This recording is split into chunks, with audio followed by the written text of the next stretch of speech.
दोस्तों नमस्कार। आज हम एक अनोखी दोस्ती की दास्तां लेकर आए हैं। जी हाँ दोस्तों, एक अनोखी दोस्ती जहाँ प्यार है, मोहब्बत है, अपनापन है, भाईचारा है और सबसे बड़ी बात, वो दोनों एक दूसरे के जैसे हैं और एक दूसरे के दुख दर्द को अपना समझते हैं। आज की कहानी है नंदू और दीपांशु की। दोनों हर रोज सुबह अपने अपने घरों से निकलते हैं। एक अपनी इलेक्ट्रॉनिक ट्राईसाइकिल पर और दूसरा अपनी स्कूटी पर। दोनों की जिम्मेदारियां हैं, दोनों के अपने अपने घर हैं, दोनों की शादियां हो चुकी हैं और दोनों की बीवियां भी उनके जैसी ही हैं। मगर इन दोनों की दोस्ती हमारे लिए एक आदर्श है। कहने को तो ये सिर्फ दोस्ती है, मगर ये दोस्ती किसी भी रिश्ते नाते, किसी भी स्वार्थ से ऊपर है। ये दोस्ती है जो भाई से बढ़कर है। दोनों एक जैसे हैं और एक दूसरे का दुख दर्द समझते हैं, एक दूसरे को अपना समझते हैं, एक दूसरे के साथ रहना पसंद करते हैं, एक दूसरे के साथ कोई छल कपट नहीं करते, एक दूसरे के साथ कंधे से कंधा मिलाकर चलते हैं और एक दूसरे की कामयाबी में खुश होना पसंद करते हैं। जी हाँ दोस्तों, ये अनोखी कहानी है नंदू और दीपांशु की। दोनों ही जन्म से विकलांग हैं, दोनों खड़े नहीं हो सकते, मगर उनका हौसला, उनका जज्बा इतना ज़्यादा है कि अच्छे शर्मा जाए। दोनों आत्मनिर्भर हैं, किसी के सामने भीख नहीं मांगते, किसी के सामने हाथ नहीं फैलाते, सुबह से शाम तक मेहनत करते हैं और ईमानदारी की सुकून से अपनी जिंदगी जीते हैं। यही तो है दोस्तों अनोखी दोस्ती नंदू और दीपांशु की। एक दिन नंदू की मुलाकात दीपांशु से हुई। बाजार में ट्राईसाइकिल का टायर पंचर हो गया और पंचर वाले को ढूंढते नंदू जा पहुंचा एक ऐसे शख्स की दुकान पर जिससे शायद उम्मीद न थी कि आगे चलकर ये एक अजनबी इंसान एक अजीज दोस्त बन जाएगा, एक अजीज भाई बन जाएगा। बातों बातों में दोनों में दोस्ती हो गई। नंदू ने अपनी ट्राईसाइकिल का पंचर लगवाया और दीपांशु ने पैसे लेने से मना कर दिया कि भाई तू भी मेरे जैसा है, मैं अपने जैसे के लिए कुछ कर पाऊँ, यही मेरी इच्छा है। बस इसी बात ने नंदू का दिल छू लिया और वो अपना दिल छोड़ आया दीपांशु के पास। दीपांशु वही शख्स है जो खुद भी नंदू के जैसा है, बिना पैरों के चलता है और अपने काम सब खुद चलता करता है। अब नंदू और दीपांशु अच्छे दोस्त बन गए। मुलाकातें अक्सर होने लगी, काम से नहीं, एक दूसरे को जानने के लिए, एक दूसरे का दुख दर्द समझने के लिए, एक दूसरे को साथ लेकर आगे बढ़ने के लिए। जल्द ही दोनों ने काम शुरू किया और e rickshaw, electronic rickshaw repairing के लिए एक मिस्त्री के पास जाने लगे। उस मिस्त्री ने पहले तो मना किया, लेकिन जब दोनों का जज्बा देखा तो वह मना न कर पाया और उनको काम सिखाने लगा। नंदू और दीपांशु की जोड़ी मशहूर होने लगी। जो भी लोग आते रिक्शा ठीक करवाते और नंदू और दीपांशु की जोड़ी को देखकर हैरान रह जाते। दीपांशु जो अपने हाथों से इलेक्ट्रॉनिक रिक्शा को उठा लेता और नंदू फुर्ती के साथ नीचे जैक लगा देता। दोनों की फुर्ती इतनी कि देखने वाला दंग रह जाए। क्या ऐसा संभव है कि बिना पैरों के क्या ऐसा काम किया जा सकता है? जी हाँ दोस्तों, ऐसा बिल्कुल मुमकिन है यदि मन में इच्छा हो, हौसला हो, ईमानदारी हो। सबसे बड़ी बात, अगर आप अपना जीवन अपने हिसाब से और स्वाभिमान के साथ जीना चाहते हो तो ऐसा बिल्कुल संभव है। नंदू और दीपांशु ने स्वाभिमान से जीना पसंद किया और शुरू कर दिया काम ई रिक्शा रिपेयरिंग का। मिस्त्री के पास काम सीखते, दिन भर काम करते और रात को सो जाते।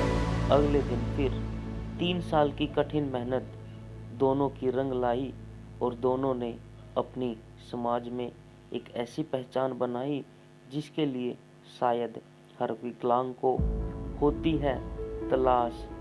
दोस्तों, विकलांग को हमारा समाज एक अलग ही नज़रिए से देखता है।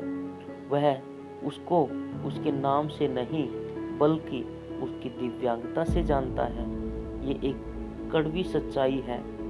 कोई भी दिव्यांग या कोई भी विकलांग नाम से बहुत कम जाना जाता है, मगर दीपांशु और नंदू दोनों ने मन में ठानी थी ये बात कि बनानी है अब खुद की पहचान। न कोई विकलांग कहेगा, न कोई चौटाला कहेगा। चौटाला हरियाणा के मुख्यमंत्री हुआ करते थे जो विकलांग थे और आजकल यही एक तंज के तौर पर विकलांगों के लिए बोला जाने वाला शब्द बन गया है। मगर नंदू और दीपांशु ने खुद की पहचान बनाई। कोई उनको विकलांग या चौटाला नहीं कह पाया। क्यों? क्योंकि दोनों का जुनून, दोनों का जज्बा, उनकी कड़ी मेहनत अब उनकी पहचान बन गई और देखते ही देखते पूरे शहर में उनकी जो पहचान बनी उसके बदौलत दोनों ने खूब पैसे कमाए और पैसे जोड़कर दोनों ने मिलकर स्कूटी से दोनों का जीवन बहुत आसान हो गया। अब जो शहर तक सीमित थे अब वो शहर से बाहर निकलने लगे। नंदू और दीपांशु पहली बार पानीपत शहर से बाहर निकल दिल्ली की सड़कों की खुली हवा में सांस लेने के लिए गए और उसके बाद चंडीगढ़, हिमाचल, मंसूरी, शिमला, हरिद्वार, जहां जाने की कभी उन लोगों ने सोची भी नहीं थी, आज वो स्कूटी के पंख बनाकर खुली हवा में सांस ले रहे थे और जहां मन करे वहां जा रहे थे। कोई कमी नहीं थी उनमें, कमी थी जो उन्होंने दूर कर दी थी। इंसान काम करे तो कुछ भी कर सकता है और बहाने बनाए तो कुछ भी नहीं कर सकता। मगर दीपांशु और नंदू ने जो कर दिखाया वह मुमकिन नहीं था। दोनों ने मिलकर अपनी खुद की दुकान खोली, Nandu e rickshaw service station. दोनों मिलकर काम करते हैं, वेल्डिंग भी करते हैं और ग्राइंडर भी चलाते हैं। इनकी दुकान में ऐसा कोई काम नहीं जो ये खुद नहीं कर पाते। खुद से खड़े नहीं हो सकते तो सब सामान ऐसा रखा कि हाथ से उठाया जा सके, खड़े होने की नौबत ही ना आए। दोनों एक दूसरे की जरूरत को समझते हैं और एक दूसरे के साथ तालमेल बनाकर रखते हैं।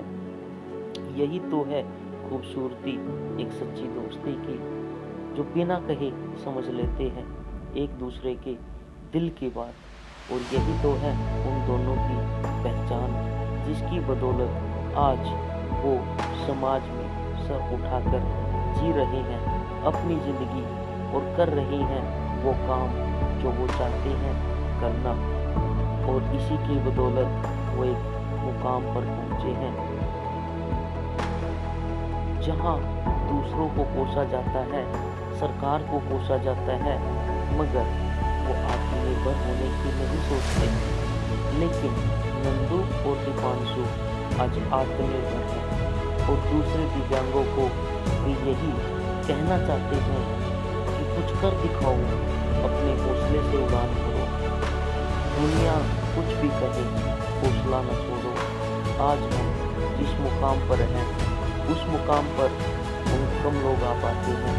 सबसे पहले उनका कदम समाज रोक देता है, क्योंकि हमारी लाचारी को सब मजबूरी समझ लेते हैं।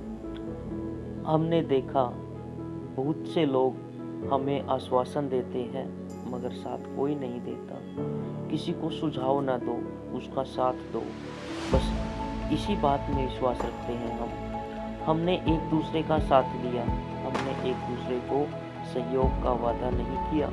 हम एक दूसरे के साथ हैं, हम एक दूसरे के साथ हैं और यही वजह है कि आज हम कामयाब हैं।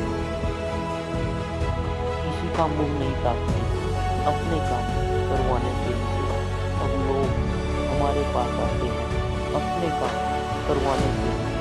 और यही हमारी पहचान है। आज हमें कोई विकलांग कहकर नहीं बुलाता, आज हमें लोग दीपांशु और नंदू कहते हैं, मुझे नंदकिशोर कहते हैं, मेरे भाई को लोग दीपांशु कहते हैं। और यही तो था हमारा एक छोटा सा सपना कि कोई हमें देखे तो वो हमें विकलांग ना कहे, हमें हमारे नाम से पुकारे। बड़ा गर्व होता है जब हमें कोई दिव्यांग नहीं कहता, हमें वो हमारे नाम से पुकारता है। हम सब काम करते हैं, हम रिपेयरिंग करते हैं दोस्तों, हम रिपेयरिंग करते हैं सिर्फ गाड़ियों की नहीं, उन दिलों की भी जो टूट चुके हैं, उन विकलांगों की भी जो टूट चुके हैं, जो नहीं निकल पाते घर से बाहर। हम उन्हें यही कहना चाहते हैं कि घर से निकलो, आत्मनिर्भर बनो, किसी को दोष ना दो। दोष उम्र भर देते रहोगे, एक बार साहस करके जो तुम चाहते हो वो करो, दिल से करो। तुम्हें मंजिल भी मिलेगी, तुम्हें हम सफ़र भी मिलेगा, तुम्हें एक सच्चा दोस्त भी मिलेगा, जैसा मुझे मिला नंदू जैसा, नंदू को मिला दीपांशु जैसा। यही तो है दोस्तों सच्ची दोस्ती, जो आज के ज़माने में बहुत मुश्किल है मगर नामुमकिन नहीं। नंदू और दीपांशु की